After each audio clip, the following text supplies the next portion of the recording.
जब मुखाग्नि का समय आया तो मैं आगे आया। ताऊ जी कृपया मुझे ही मुखाग्नि देने दीजिए, मैंने कहा, और ताऊ जी को लगा कि मैं चाचा भतीजी वाले प्यार के कारण मैं ये बात कर रहा हूँ, इसलिए उन्होंने इसका कोई विरोध नहीं किया। अश्विनी को मुखाग्नि देते समय मैं मन ही मन बोला, आज हमारे सारे अनैतिक रिश्ते खत्म होते हैं। मैं भगवान से दुआ करूंगा कि वो तेरी आत्मा को शांति दे। आग की लपटों ने आशु की जिस्म को अपनी आगोश में ले लिया और उसे इस दुनिया से आज मुक्ति मिल गई। अगले कुछ दिनों में जो भी जरूरी पूजा और दान होते हैं वो सब किए गए और मैं उनमें आगे रहा। आखिर अब हमारा परिवार एकजुट होकर खड़ा था और फलने फूलने लगा था। खुशियां अब हमारे घर आकर अपना घर बसाने लगी थी। साक्षी को उसके बाप और माँ दोनों का लाड प्यार मिलने लगा था। नीतू उसे हमेशा अपने से चिपकाए रखती और कभी कभी तो मेरे और नीतू के बीच मीठी मीठी नोक-झोंक हो जाती कि साक्षी को प्यार करने का मौका बराबर मिलना चाहिए। मई का महीना लगा और नीतू का 9वां महीना शुरू हो गया। नीतू ने मुझसे कहा कि मैं घर में साक्षी को कानूनी रूप से गोद लेने की बात करूं। दोपहर को जब सबका खाना हो गया तो मैंने बात शुरू की, पिताजी, मैं और नीतू साक्षी को कानूनी रूप से गोद लेना चाहते हैं। ये सुनकर पिताजी और ताऊजी समेत सारे लोग मुझे देखने लगे। पर बेटा इसकी क्या जरूरत है तुझे, घर तो एक ही है। पिताजी, जरूरत है पिताजी, साक्षी के साथ भी कुछ वैसे ही हो रहा है जो उसकी माँ आशु के साथ हुआ। नीतू की डिलीवरी के बाद मुझे और नीतू को शहर वापस जाना होगा और फिर यहाँ साक्षी अकेली हो जाएगी। अगर मैं उसे साथ ले भी जाऊं तो वहाँ लोग पूछेंगे कि हमारा रिश्ता क्या है। कानूनी तौर पर गोद लेकर मैं उसे अपना नाम दे पाऊंगा और वो मुझे और नीतू को अपने माँ बाप कह सकेगी। समय के साथ ये बात दब जाएगी कि वो नीतू की बेटी नहीं है। मैंने बात घुमा फिर कर कही। थोड़ी बहुत न नुकुर होने के बाद आखिर ताऊ जी और पिताजी मान गए। मैंने अगले ही दिन ये कानूनी प्रक्रिया शुरू कर दी और चूंकि नीतू की कुछ जान पहचान थी सो ये काम जल्दी से हो भी गया। मंत्री की जायदाद का सारा क्लेम मैंने कानूनी रूप से ठुकरा दिया और सारी जायदाद बूढ़े माँ बाप की देखरेख करने वाले वृद्धाश्रम ट्रस्ट को दे दी गई। नीतू की डिलीवरी से ठीक एक दिन पहले हमें साक्षी के अडॉप्शन पेपर्स मिल गए और अब साक्षी कानूनी तौर पर मेरी बेटी बन गई थी। मैं ये खुशखबरी लेकर घर आया, नीतू को पेपर्स दिए और उसे जोर जोर से पढ़ के सुनाने को कहा। इधर मैंने साक्षी को अपनी गोद में उठा लिया और उसे चूमने लगा। नीतू जैसे जैसे पेपर्स के शब्द पढ़ती जा रही थी वैसे वैसे उसकी खुशी बढ़ती जा रही थी। जब उसका पढ़ना पूरा हो गया तब मैंने साक्षी से सबके सामने कहा, आज से मेरी बच्ची मुझे सबके सामने पापा कहेगी। ये सुनकर साक्षी मुस्कुराने लगी और उसके मुंह से आवाज आने लगी, डा ड। इन्हें सुनकर मेरी खुशी का ठिकाना नहीं रहा और मैंने साक्षी को कसकर अपने गले लगा लिया। मुझे भी मेरी बेटी के मुंह से मम्मी सुनना है, नीतू बोली और मैंने साक्षी को उसकी गोद में दे दिया। नीतू ने साक्षी को गले लगाया और फिर उसके माथे को चूमते हुए बोली, बेटा एक बार मम्मी बोलो। पर साक्षी के मुंह से डा ड ही निकल रहा था जिसे सुन सब हंसने लगे। वो रात बड़ी खुशियों भरी निकली और इस खुशी को देख ताऊ जी बैठे प्रार्थना करने लगे कि अब कभी भी किसी की गंदी नजर इस परिवार को ना लगे।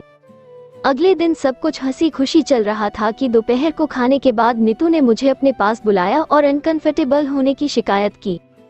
मैं उसे और भाभी को लेकर तुरंत हॉस्पिटल पहुंचा। डॉक्टर ने बताया कि घबराने की कोई बात नहीं है, नीतू जल्द ही लेबर में जाने वाली है।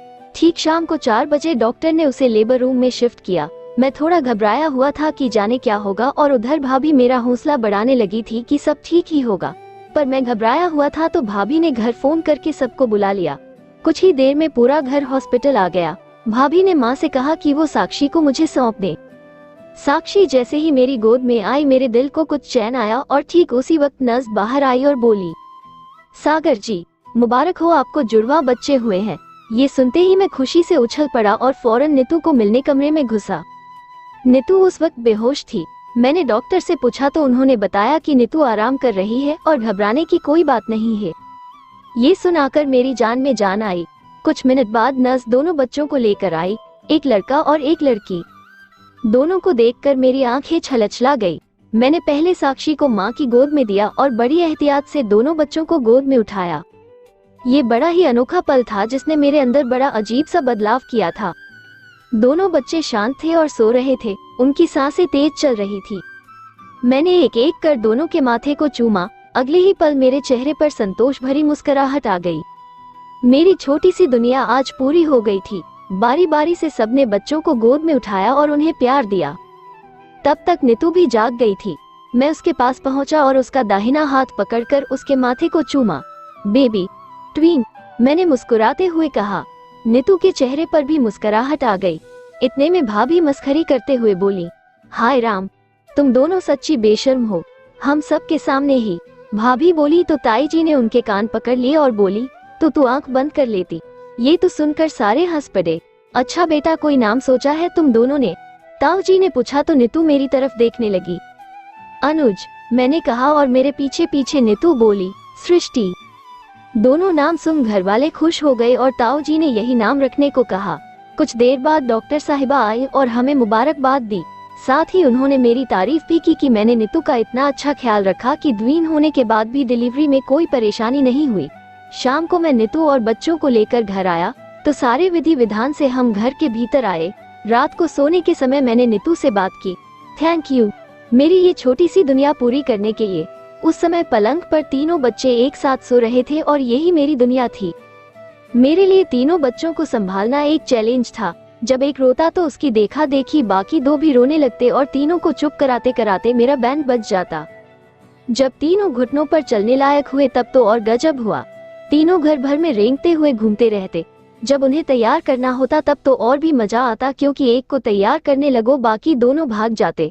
नीतू मेरी मदद करती तब भी एक तो भाग ही जाता और जब तक उसे तैयार करते बाकी दोनों अपने कपड़े गंदे कर लेते। मैं और नीतू हंस हंस के पागल हो जाते। मेरे दोस्त मोहित ने तो मुझे एक स्पेशल ट्रिपलेट करी बैग लेकर दिया जिससे मैं तीनों को एक साथ गोद में उठा सकता था।